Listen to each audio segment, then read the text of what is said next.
Case 8. Xizhong made a cart. Master Yuan asked a monk, Xizhong, the first cart maker, made 100 carts. He took off both wheels and removed the axle. What does this make clear? Wumenguan says, if you can clarify this directly, the functioning of your eyes is as rapid and traceless as a shooting star, and the work of your mind like a flash of lightning.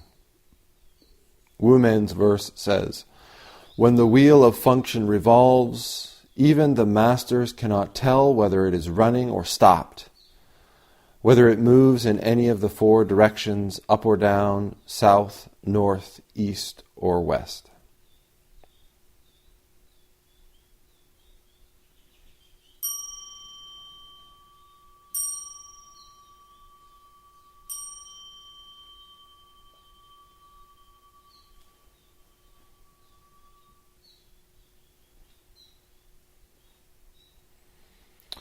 This case always takes me back really to early days in my training. I think maybe even the first session I ever did. And Eshu from the Zen Center of Vancouver was giving a talk about this case. And I think it was the first time where something really kind of popped in the midst of a session or in the midst of intensive practice was when he was talking or pointing at this case.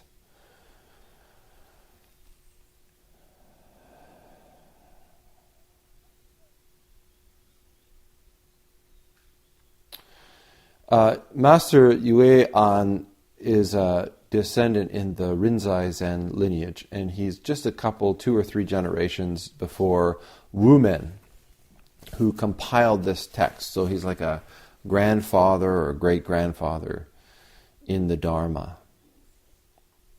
And he asks a monk about this matter of a cart. And he calls into mind this character of Xizhong, the first cart maker. And it's said that in sort of Chinese mythology, Xizhong is the character who invented the wheel. And it's said that he made these carts with a whole bunch of spokes, 30 spokes or 90 spokes. And so even if we look at just the matter of the wheel itself, we have this practical device. A practical device, the wheel.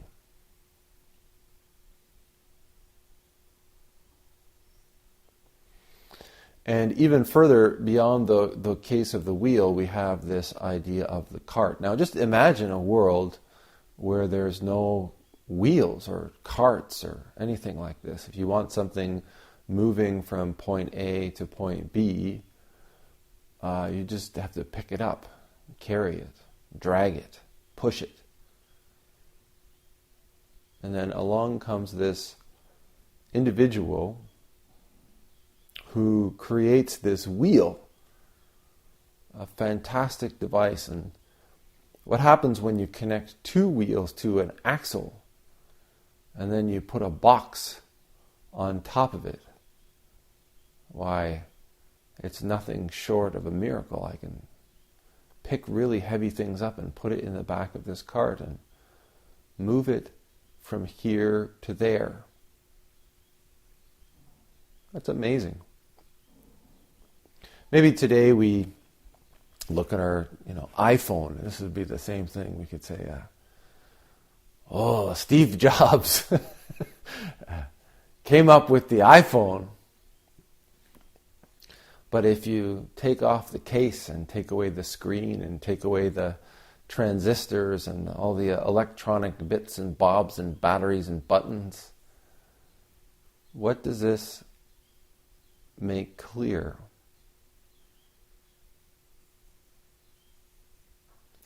This particular case always reminds me of the first sort of Eastern spiritual book, philosophical text that I ever read was the Tao Te Ching by Lao Tzu, which is basically the core text of Taoism.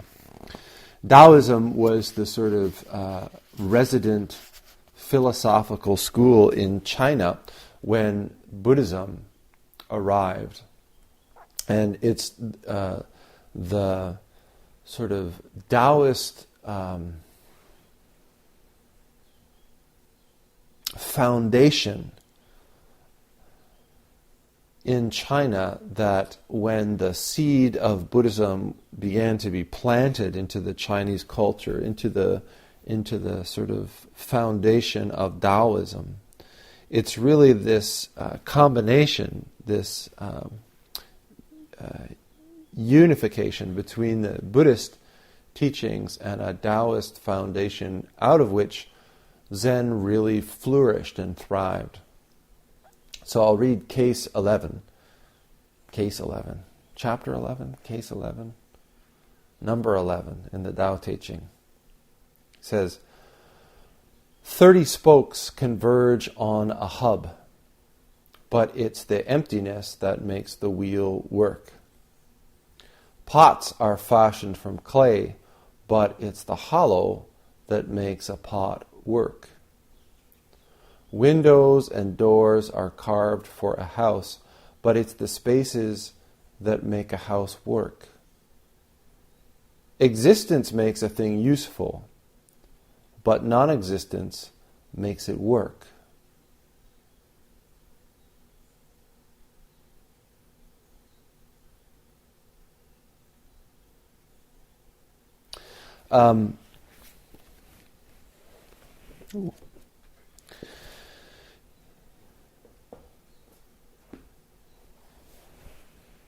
The other day I was talking about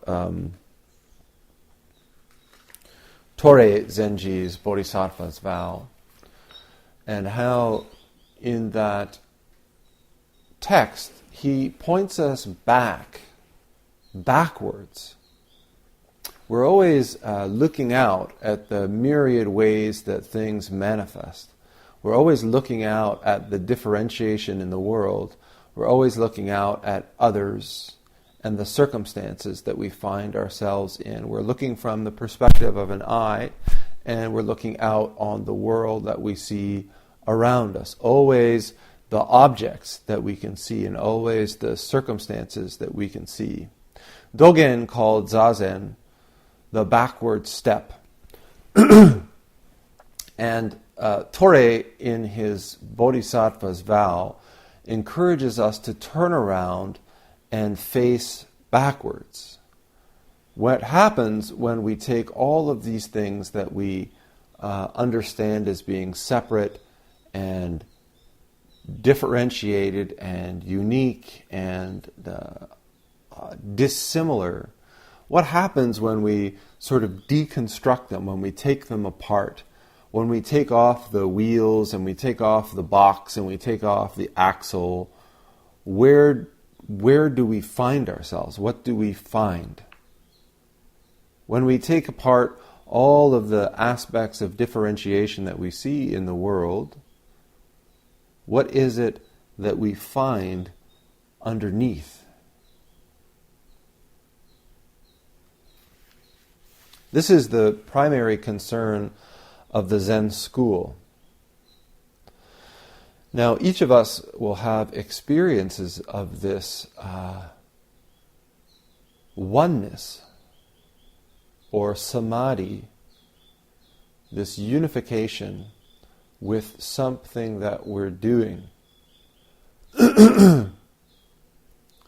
Most of us have a particular area where it's easier than in others.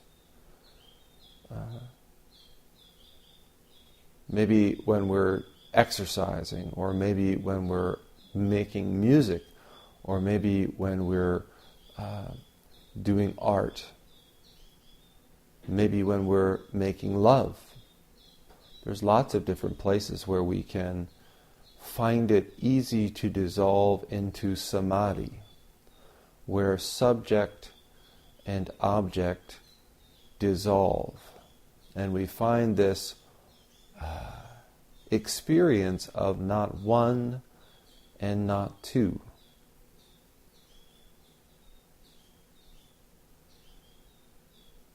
I often use these kinds of examples because I think that everybody has an area where we can relate to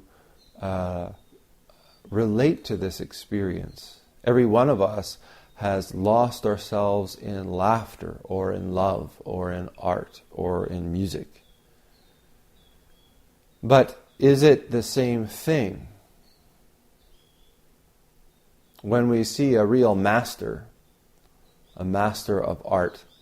One time when I was in Toronto, Nikki surprised me. She bought these tickets to see Mikhail Baryshnikov dance. And they were crazy seats. We were, 10 rows back, eye level on this stage with his dance company. And for the most part, it was a bunch of professional dancers that he had choreographed and worked with. But then right in the middle of it, there was like a 15, 20-minute solo. And the mastery was astounding. Every millimeter of his skin, every aspect of his body, he demonstrated such complete mastery over. There wasn't even music in this piece of dance. It was just him moving. And you couldn't do anything but sit there with your mouth open. Is this the same as Zen master?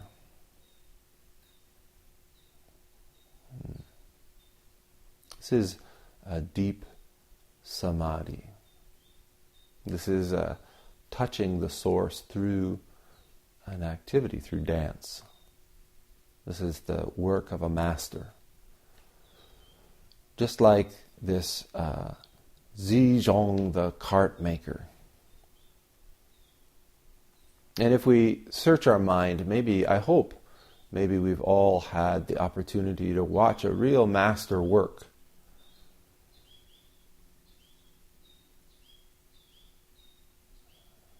But these manifestations are not the same. It's not the realization of great awakening that we point to in Zen practice. It's a very specified, developed, and deeply practiced form of samadhi, yes. But it's also very narrow. If Mikhail Baryshnikov were put into a situation where he had to respond spontaneously to the needs of children, or had to, build a shed, I don't know that he could drop deeply into samadhi and to do those things. This is the difference. It's very deep, but also very narrow. I need your help. And he maybe does a a dance. Oh, not so helpful. One of my teachers used a great analogy for this. He said, in our world, we worry so much about being appliances. We go about our business and we say, I want to be a really great this, or I want to be a really great that. And he said, it's like I hear, I want to be a really good toaster, or I really want to be a good blender, or I want to be a good oven. And we go about studying how to be really great thises and really great that's. Really deep, but very narrow. The practice in Zen, how my teacher used to put it, is go back. What is the thing that makes all of these things work? Go back. When you take apart the toaster, when you take off the walls, when you take off the elements, when you open up the wires, zap! That's the focus of Zen practice, is coming to know the origin, coming to know the source out of which springs all of the appliances, out of which springs all of the carts, out of which springs all of the music, all of the art, all of the work, all of the buildings, all of the people, all of the relationships, all of the circumstances, all of the environments. When we unfold these things, when we take them all apart, what does this make clear? This is the case. Master Yuan asked a monk, Xizhong, the first cart maker, made 100 carts. He took off both wheels and removed the axle. What does this make clear? Red Pine, this is Red Pine's translation of the Tao Te Ching. He almost makes it too easy. 30 spokes converge on a hub, but it's the emptiness that makes a wheel work. Pots are fashioned from clay, but it's the hollow that makes a pot work. Windows and doors are carved for a house, but it's the spaces that make the house work. Existence makes a thing useful, but non-existent makes it work. We often think, when we hear about shunyata, emptiness, it's very easy for us to think of this as voidness, some kind of black hole with really no value, valueless, void. When we talk about shunyata or emptiness in Buddhism, we're not talking about something that is vacant or absent or missing.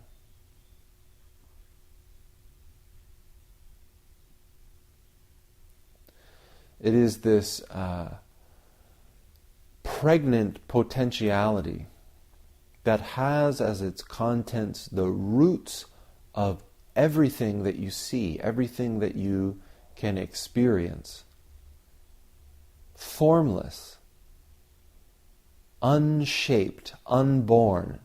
Bankei, one of the Zen master in Japan, used to talk about the unborn.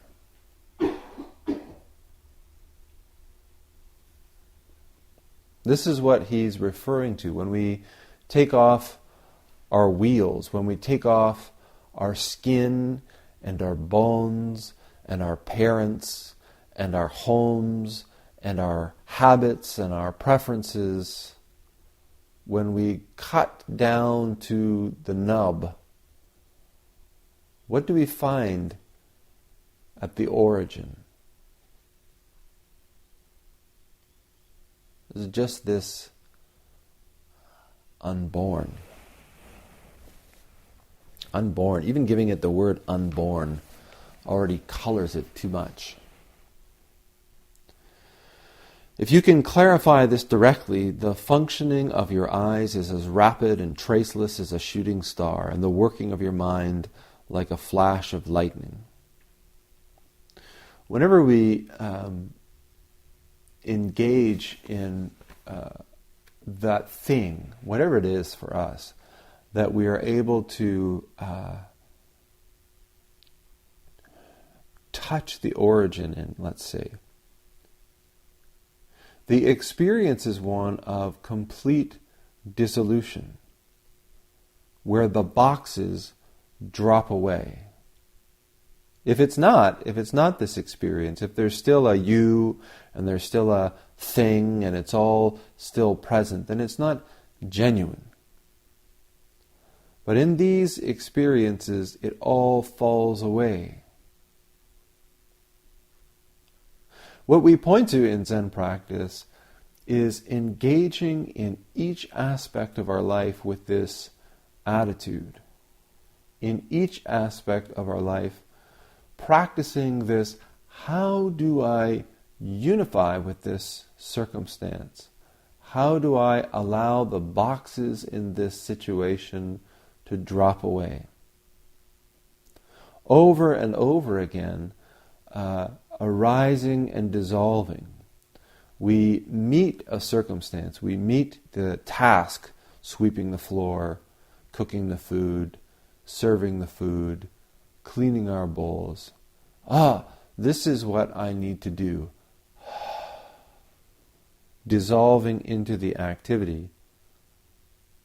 Sometimes I remember doing Tenzo where I would come to the end of a meal service and wonder where the food came from. Completely dissolving into the task, becoming the activity of the kitchen preparing the food, or even more the cosmos preparing the food, and I'm just a tool. The kitchen is just a tool. And coming together, this magical production of a meal transpires. And the self arises at some point and looks around and says, wow, that was really wonderful. Always this sort of back and forth. The self arises, subject looking out into the world, saying, oh, beautiful evening, lovely sunset, wonderful, wonderful. And then the bell rings and it comes time to walk, and we dissolve into the activity of walking. And there's no subject, and there's no object, and there's no sunset, and there's no footsteps, and there's no self and other. Just this unified experience.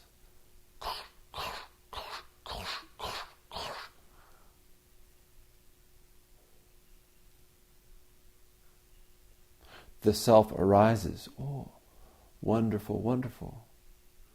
On to the next thing, on to the next dissolution. Turning back in, becoming familiar with our true home. I'm always talking about this. So,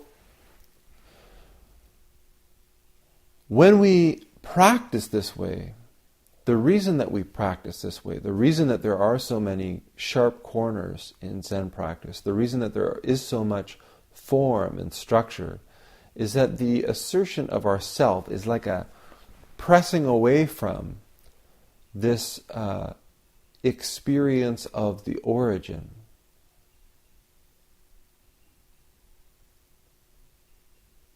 So each time we have a corner, or each time there's a transition, the self arises and says, oh, what's happening now? And that's good, because the self, our self-awareness is what keeps us alive. If, what's happening now was a bear was walking in the front door to see what was going on, we don't want to be all, blissed out, oh, lovely bear, give me a hug. Oh. We want to be able to respond. But in each activity, arising, meeting, and dissolving. Arising, meeting, and dissolving. Meeting in perfect clarity, subject and object, facing one another, seeing things as they are, dissolving into one another. This activity that we do prostrations is a physical manifestation of this cycle over and over again. So as we stand up in front of the Butsudan, coming to perfection of the subject-object relationship, I am standing here facing the other. And then as we bow, dissolving completely into no subject, no object, completely arriving at our original home. This same place, once we take off our own wheels, once we take off our own axle, once we take off our own box, what does this activity of doing a prostration make clear?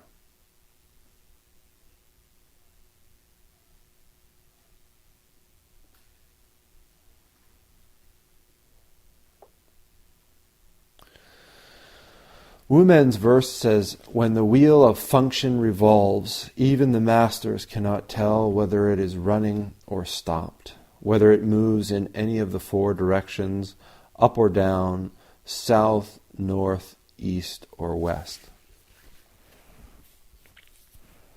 When we see a master, this is my opinion, and this is one of the things that I think is most important to realize in Zen practice. When we see a master, is it the personality of that person that we see? When we see a fantastic dancer, is it that individual human being that we see? If it were the case, what's so special? There's so many human beings. When we hear a singer that's truly a masterful singer, is it the individual person that's so important? I would say that it's actually almost the opposite. It's that in each of these masters, they are able to so completely allow themselves to drop away that what we are seeing is a physical manifestation of emptiness itself. And the obstruction or the distraction of personhood, the distraction of personality and self is as much as possible shrunk away, let go of. And this is what really impacts us, I think, is because we recognize our own home in this act, in this art form, in this embrace or this circumstance.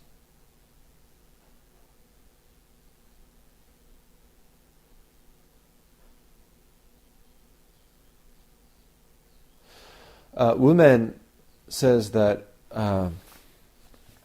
when the wheel of function revolves, even the masters cannot tell whether it is running or stopped. When we engage in an activity,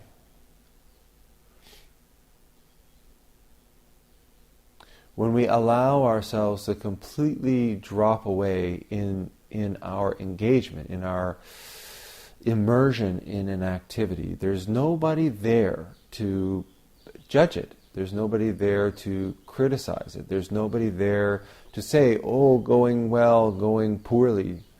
The engagement is complete and total. In fact, it's this whole cosmos coming together to manifest. And there's nothing in this whole cosmos that's outside of that single manifestation. It has the whole universe behind it. There's nothing outside of it.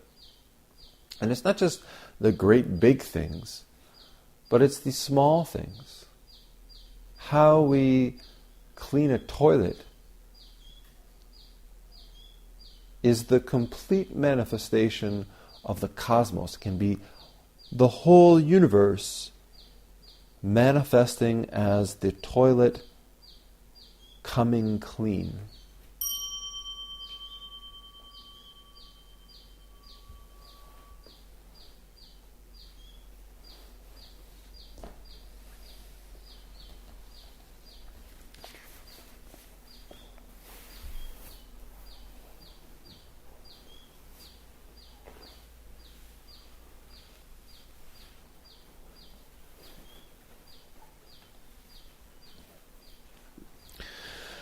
Well, there's not too much more to say about this case.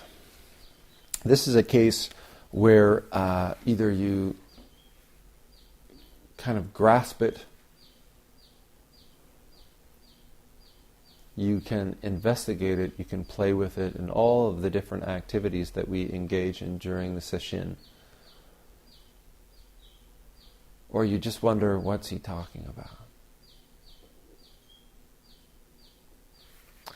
So,